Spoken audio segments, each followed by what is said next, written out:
Good afternoon. Hope everybody had a great week off, Thanksgiving break. We practiced Monday, Tuesday, Wednesday, Tuesday and Wednesday, because the guys had classes this week, and then cut them loose and came back on Saturday, get a short workout in Saturday after the game, and so we were able to at least get our first real practice against Montana State, and then off Sunday, and then back at it this afternoon. So excited about the challenge. We know it's going to be a good challenge.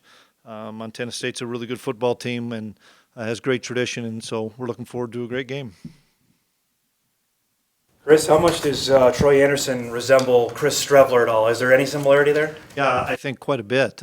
He's an exceptional player. He's a guy that can get downhill on you. He can beat you to the edge. He's just like, in the fact of Streveler, you think, boy, he doesn't have the edge, and all of a sudden nobody catches him. A physical runner.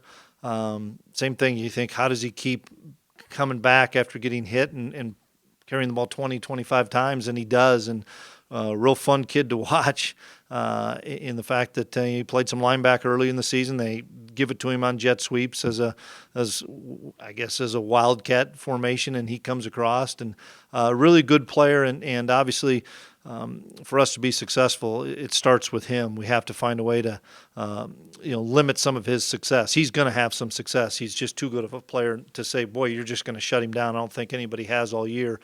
We just need to try to find a way to not give up explosive plays. Throw it like Streveler? Yeah, I think he can. They don't probably throw it as much as South Dakota did, but I thought he was really good throwing the football against Incarnate Word. And once again, they want to run the ball more, so you become a better thrower when you want to run it, because you just continue to put more and more people towards the line of scrimmage, and then you get a lot of one-on-one coverage. So, no, I think he's had a really good year for him, and as he goes, their offense goes. Is this one of the more unique rushing attacks that you've seen, just in terms of the formations, and they spread out a bunch of guys and they'll even put Anderson, out at a wide receiver spot? Yeah, they have multiple sets, multiple personnel groups. They will do some traditional run game with some read zone stuff and some power and things, but they're going to be a variety of guys back there carrying the football, whether it's the quarterback, whether it's one of the wide receivers. They're going to line up in 3-back sets. They're going to shift to an unbalanced set, and a lot of different ways to try to be creative to run the football. But that's how they've had success, is to be able to control the ball, control the line of scrimmage, run the football no matter what you give them. Same thing. A lot of teams, even us, that wants to have success rushing the football, it's not always conventional. Sometimes it's unconventional, and I think these guys do a really good job of finding a weakness and then attacking it. Is the value of possessions even more critical in a game like this when two teams want to run?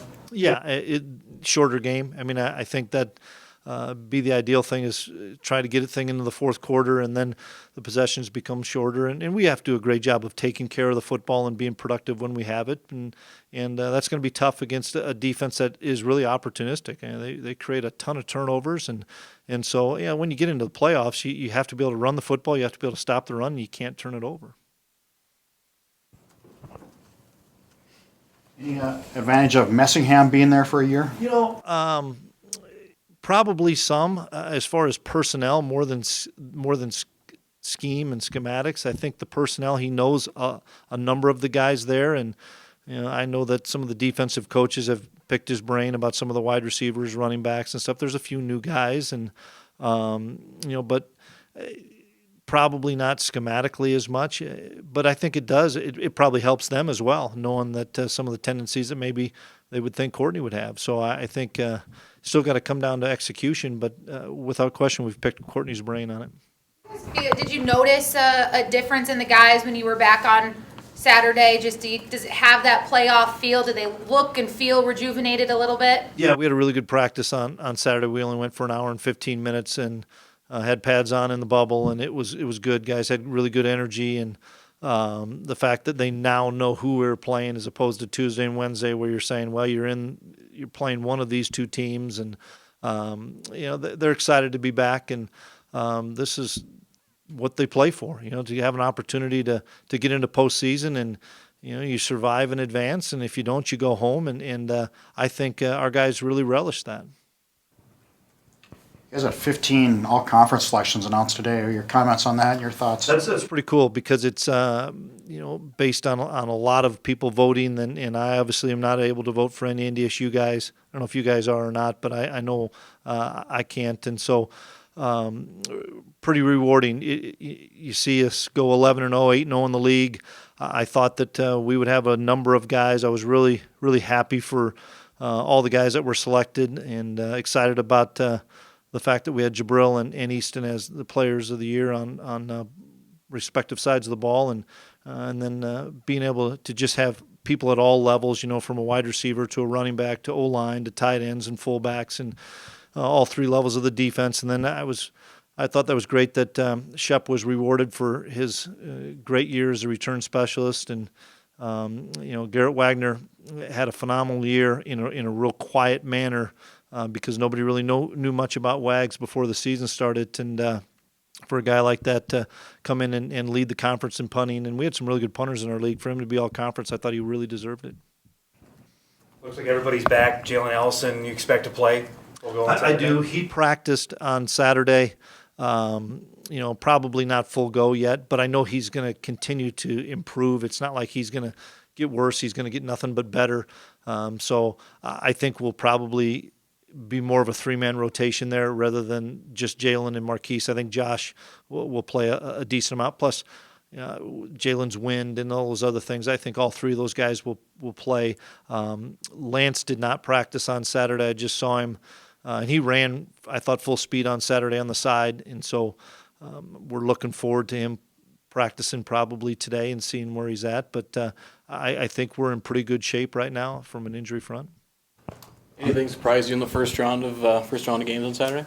No, not really. I didn't. Only game we watched was the Montana State Incarnate Word game. We were flipping it back and forth between that and Michigan and Ohio State and stuff. We kind of focused on that game mainly because we were practicing a half hour after that game ended. So that was kind of our focus. And no, nothing really surprised me. Anything you can take away? They have, common opponents with Western and South Dakota State. Is there anything you can take from those games and apply to your game plan this week? I don't believe so for a couple reasons. One, they were so long ago. Now, we've had them into our cut-up, but they were so long ago. And then from the offensive perspective, they changed coordinators later in the season. And so I think there's some big differences. I don't think the Anderson kid played in the South Dakota State game. He played linebacker. I know he didn't play any quarterback, so that's it's a different offense when he's not in there. And you look at it just up front. I thought they went against Western Illinois' defensive front, did a really nice job, and I think Western's got a really good defensive front. You look at those things, but then there's a lot of injuries and things, so they weren't the focal point of our game plans. Is this going to be the toughest time of year to balance the red shirt rule, knowing that you lose and it's over, but you also want to be prepared to play for? Yeah, it is. I mean, we're only down to really Seth is the only one that we're down to in my mind. That we have a few guys that have played two. And Seth's only played one, and the guys that have played two aren't in the forefront of the game plan, and Seth is in the forefront of the game plan, and so we have to be smart and decide what we're going to do with him, and we'll still figure that out this week. Part of that is Lance, and part of that is Ty, and seeing how their health is. And if they can help us, and we're going to get through the game with him, we're going to play him. We'll see how it plays out this week. But no question, I think you have to look at that.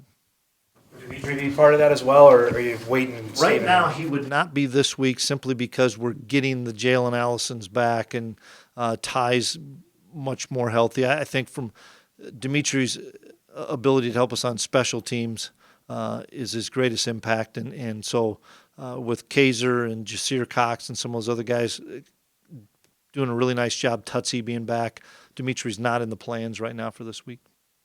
The other thing is we're dressing 64 now, and that's something that we have to be really plan out well as far as, we've dressed Jake Reynolds every game. Well, do we dress Jake, or does Wags have to be the emergency kicker? I mean, those are things that are going to be dictated based on, Seth, based on Lance, based on Jalen, based on a number of factors that I think we have 70 guys listed right now, and then we've got to pick those 64. Now you can you can warm up as many guys as you'd like, and then take their jerseys off, and we'll probably warm up a few extra guys anyway.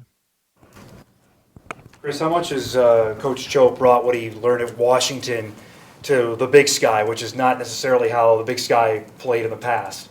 Well, he's a great defensive mind, and I don't know him very well. I've spoken with him once. Courtney speaks the world of him, and you guys know how I feel about Courtney. So Courtney's a great judge of character, and I just think the defensive mentality. I think they're really, really good on special teams. They had a block punt again for a touchdown, and then the ability to run the football. And that's a formula for success in any conference. If you can play good defense, run the football, and be good on special teams, I think you have an opportunity to be in every game. And I know they have a few losses this season, but I thought they were. It was 24-24 in the fourth quarter at Weber State. Eastern Washington was competitive. Then Eastern Washington scored a couple late to get them, but I think his mentality of being a defensive-minded guy that can run the football will always lead to success. Last time you played Montana State in the playoffs, I think this team practiced outside in the blizzard. And what has facilities meant to this program since? It's been phenomenal in the fact of I'm glad Phelps isn't here right now. Last year we were practicing outside because the bubble wasn't up in this time of year, but it's been remarkable. Our ability, there's a lot of things going on in the month of December and late November in the Fargo Dome. So for us to be able to get into the bubble, the temperature's great in there. A lineman would say it's too hot probably, but it's been just so instrumental in our success and our ability to get game plans. And I remember even last year at this time, we were going into the track building because it was 12 degrees out and windy, and going through all of our walkthroughs, getting all of our teaching stuff going, and then hustling outside for 40 minutes as cold as it could be, just trying to get some semblance of a practice in. And that's hard when you're coming off a hamstring and you're trying to throw the football into the wind. What we've done since, I wasn't here in 2010. 11 was my first year, but since, I remember in 11 practicing outside. I remember in 12 practicing outside, even though we were playing at home in the playoffs. And then finally, I think it was 14 when we got it changed to have the bubble here. I know our guys appreciate it. I thank our administration for being able to get that done for us because it's given us an advantage to be able to get our practices in when we don't have the Fargo Dome. Press conference pleading for indoor facility out there today so you can see what he's going through? Yeah, because I asked Courtney, I said, where are they going to practice this week? And he pointed at their stadium, and he goes, they're practicing right there. Now, they have an auditorium, I think, that they could go into, but you got to be careful. It's like the track building for us. I mean, it's a different surface. We don't want to go in the track building and have a full-fledged practice or into the shack. You're waiting for an injury to happen. But I think if you're in the upper Midwest, you need to have an indoor facility, and that's our plea as well. We need to try to get that one done so that it's okay, Jack. We're trying to get that done so that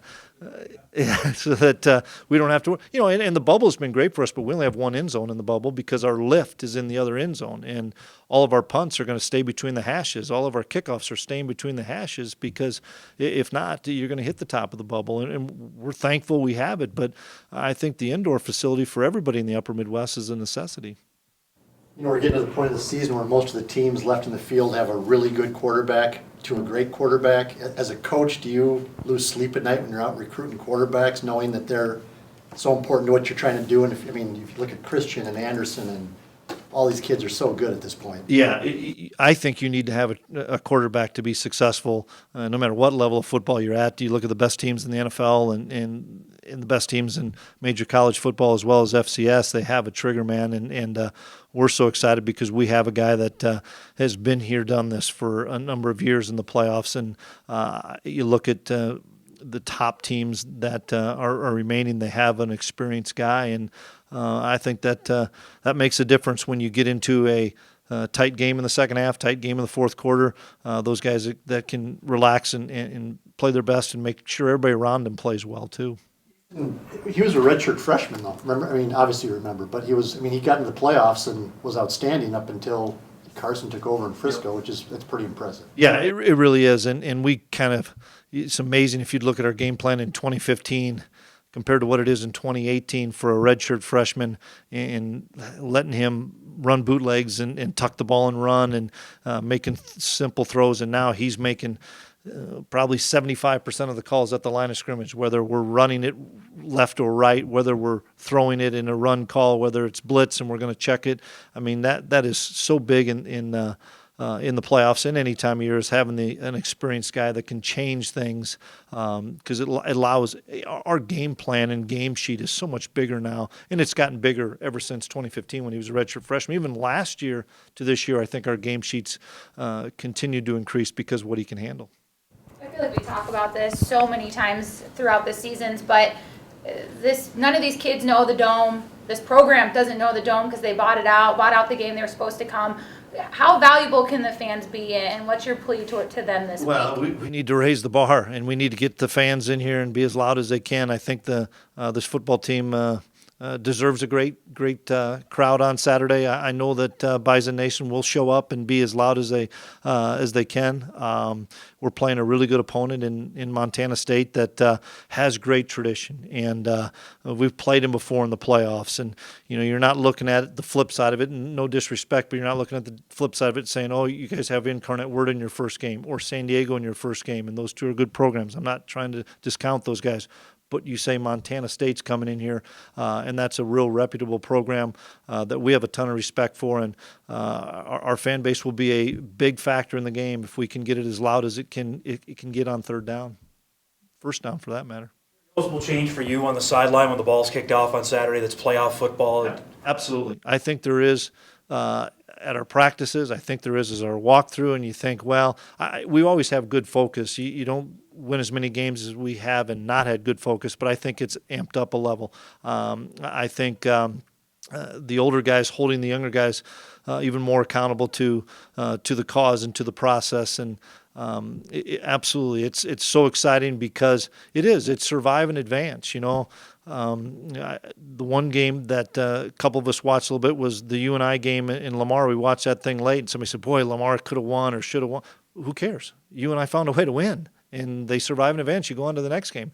That's all that really matters at this time of the year. And the one thing you don't do once that game ends, and if you're successful and you win, you don't grade that film. You go to the next game, because the next game you don't know if it's going to be a Friday night or Saturday morning. You just move on to the next game. And this is a tricky time of year because we've got a bunch of guys that are recruiting their tails off too because of a contact period. So we're on the phone a lot late at night. And so we're trying to get as much work as we can get done very early in the morning up until mid-evening so we can get on the phone and talk to a lot of these recruits. Chris, outside the 18,000 fans inside the Fargo Dome, what would you attribute the playoff success? You guys are 21-1, at home in the playoffs inside the Dome. Familiarity, routine, all those things. Are having a good quarterback. I think that's a big factor, having a defense that can stop people and stop the run. I think same thing, good special teams, good quarterback play, ability to rush the football and play good defense. You have an opportunity to be successful, and we've had those things. Doesn't mean you're going to be successful. We'll talk till we're blue in the face. We have to protect the football, Easton. We have to take care of the football. He knows it, but we have to take care of the football. If you don't take care of the football, you're in for a long afternoon. It doesn't matter what level of play you're at. And that's when it's great to have an experienced guy. And on defense, you cannot give up a cheap one. You can't give up a 60 or 70-yarder, and we've done that a couple times this year. You can't give up a kickoff return. We did that at the end of the season, end of the regular season. Your margin for error gets smaller and smaller, and I also know that when it does get that small, you get a little bit tighter. We give up the kick return against Southern Illinois. I think everybody thought, well, we were still going to win the game, but if we didn't, I think we still would have been setting ourselves up pretty well. All of a sudden, you have that happen in a playoff game, and okay, now everybody gets a little bit tighter. And we try to keep the guys loose, but they know what's at stake.